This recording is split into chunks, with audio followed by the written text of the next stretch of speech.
a analgesia pode ser mais longa do que a anestesia. Entendo. Ou seja, o paciente pode acordar, estar totalmente consciente. Ter condição de movimentar, né? Ele não está limitado de ter movimento, mas ele está analgesiado. Sem a dor. E essa questão da analgesia, muitas vezes ela pode ser feita antes da anestesia também, entendeu? Então, a anestesia está evoluindo muito neste campo também de promover a analgesia para que a recuperação do pós-operatório seja melhor. E outra coisa também que a gente tem que ressaltar é que quanto melhor o procedimento anestesiológico, se esse paciente está realmente anestesiado de verdade, que ele não tem não sentiu nada durante o procedimento anestésico, não tem memória, ficou hipnotizado, quanto menos trauma o procedimento cirúrgico criar, maior vai ser a analgesia desse paciente no pós-operatório, mais fácil vai ser esse pós-operatório. Tá. Então, o segredo de não ter dor no pós-operatório é um procedimento anestesiológico muito bom. E por isso, hoje, pode-se fazer anestesias conjugadas, que é o bloqueio, para fazer uma boa analgesia, né, para a área ficar anestesiada, acompanhado de uma anestesia geral. Porque esse bloqueio vai demorar mais para que o paciente sinta, né, possa sentir dor. Tá. Eu vou colocar agora a pergunta da Adla, do Prado. Ela diz que tem 77 anos, vai fazer uma cirurgia plástica e gostaria de saber do risco da anestesia para pessoas na idade dela. Eu acho que é importante comentar isso, né, doutora Adriana? Pois é, Adla. Então, primeiramente, só um parênteses em relação à cirurgia plástica, né?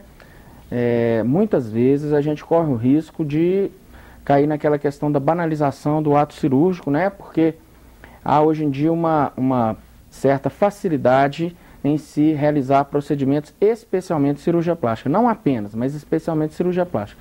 É preciso a gente lembrar que, por menor que seja a cirurgia, ela continua sendo... É uma cirurgia. É uma cirurgia, continua sendo um procedimento que exige uma avaliação clínica prévia e uma avaliação anestesiológica prévia. No seu caso, pela sua idade, o seu temor deve ser que, pela sua idade, você tenha um risco maior.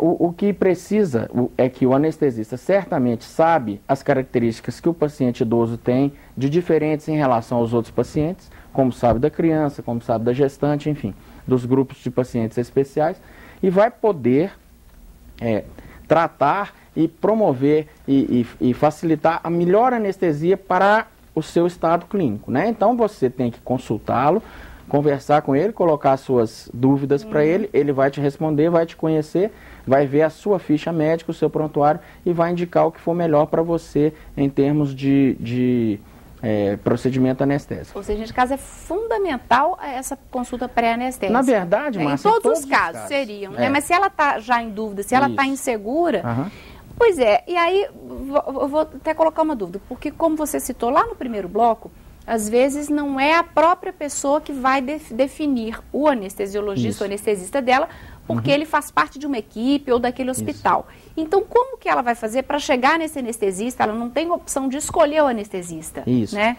Então, essa é uma questão bastante cultural mesmo, né? Porque há uma, vamos dizer, uma hierarquização na equipe cirúrgica, né? Em que normalmente o paciente procura o cirurgião, né? Mas é aquela questão de estabelecer os laços de confiança, estabelecer uma boa relação médico-paciente. Ela confia no cirurgião e entende que o cirurgião confia naquela equipe de anestesistas. Da mesma forma, é muito comum, nos hospitais grandes de Belo Horizonte, as equipes de anestesia são bastante grandes, né? O anestesista é uma peça-chave dentro do centro cirúrgico, né? Ele faz acontecer, faz funcionar aquilo, né? Um bloco amplo com muitas salas, precisa de ter um anestesista em cada sala, fazendo, né? Então é comum que às vezes a consulta pré-anestésica seja feita com um determinado anestesista e que o ato anestésico seja feito por outro. Isso não às vezes causa ansiedade nas pessoas, isso não tem tanto problema, porque o anestesista vai fazer os questionamentos, vai fazer as perguntas que são só dele. Quer dizer, não quer dizer que o paciente que tem um problema cardiológico não vá passar no cardiologista, que o paciente diabético não vá consultar o seu endocrinologista para estar no momento da cirurgia na sua melhor condição clínica, para ter maior segurança para o ato, para ter a melhor evolução possível. Mas o anestesista vai fazer as perguntas pertinentes, atinentes à sua especialidade, e vai explicar as dúvidas que o paciente tiver, tirar a sua ansiedade em relação a isso. E isso vai ser feito um prontuário que vai ser entregue ao paciente, o paciente vai levar no ato anestésico, aquilo vai ser conferido pelo anestesista, ele também vai conversar com ele na beira do leito, explicar direitinho o que vai ser feito. Mesmo que não seja o anestesista que fez a pré-consulta, mas o que vai fazer a cirurgia, ele vai estar com todas as informações. Já vai estar tudo muito mais fácil para compreender, já vai estar tudo muito mais pesquisado, né? É importante a gente frisar bem isso. O paciente às vezes fala, mas eu tenho que passar em mais uma consulta. Não é exatamente tenho que passar em mais uma consulta. Esse é um passo fundamental. Esse é que garante a sua segurança, né? Então, mais do que a pessoa encarar como mais uma consulta, ela tem que encarar como um direito. É um direito seu. Então, eu acho que a medicina suplementar, quer dizer, os convênios, a grande maioria pagam todas as consultas pré-anestésicas, é um direito dos pacientes. O Sistema Único de Saúde, que é o maior plano de saúde do país, quer dizer que é um sistema universal, abarca tudo.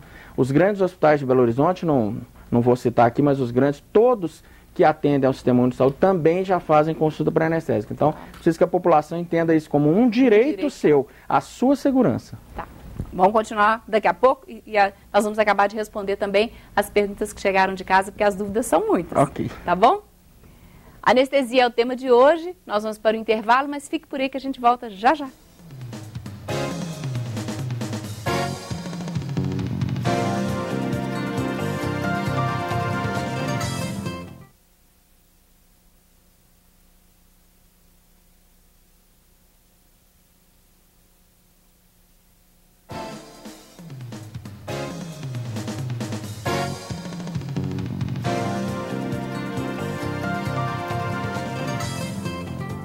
A anestesia é o tema do Pense Saúde de hoje.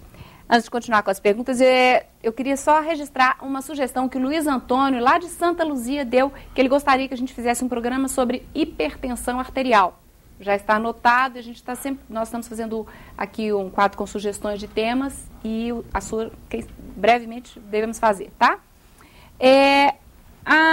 Chegou uma pergunta aqui que eu queria colocar, que é o seguinte: a Ana Maria, lá de Vista Alegre, ela disse que o filho dela vai fazer uma cirurgia de fimose. Ela pergunta se é possível anestesiar só da cintura para baixo ou teria que ser anestesia geral e se ele tem maior ou menor risco.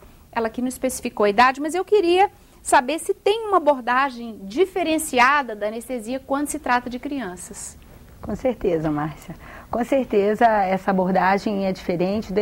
Desde o começo da abordagem da criança se faz de uma forma diferente, para que a criança não tenha nenhum trauma, para que a criança colabore, né? Então eu penso que deve ser uma criança, essa anestesia de fimose, eu acredito que deve ser feito pelo menos uma sedação. Tá. Pode ser feita até uma anestesia local, mas a criança precisa estar sedada. Não será bom para uma criança ficar acordada participando de um procedimento cirúrgico, porque às vezes essa criança se comporta até muito bem, muito forte, muito valente, mas isso vai gerar um trauma futuro. Então, quanto mais minimizar a questão para a criança, de preferência até com um remédio prévio, né, um remédio hipnótico para a criança não ter lembrança desse ambiente cirúrgico, né? Tá. A Deisa, do bairro Heliópolis, ela disse que fez uma cirurgia de descompressão de medula. Isso mesmo? Ela pergunta se corre algum risco com algum tipo de anestesia numa próxima cirurgia. Não. Não, né? Não. Na verdade, as pessoas têm realmente muita fantasia com a anestesia na coluna, que é a raquianestesia e a epidural, né? Mas se ela fez uma cirurgia de descompressão, primeiro que mesmo comprimida, ela não tinha maior risco que outra pessoa. Poderia ter, sim, uma dificuldade técnica maior, mas não maior risco. E agora que ela já fez uma cirurgia de descompressão, que está passando, né, o líquor, os nervos estão íntegros, o comportamento é normal. Tá. A Juliana, do Padre Eustáquio, disse que fez uma endoscopia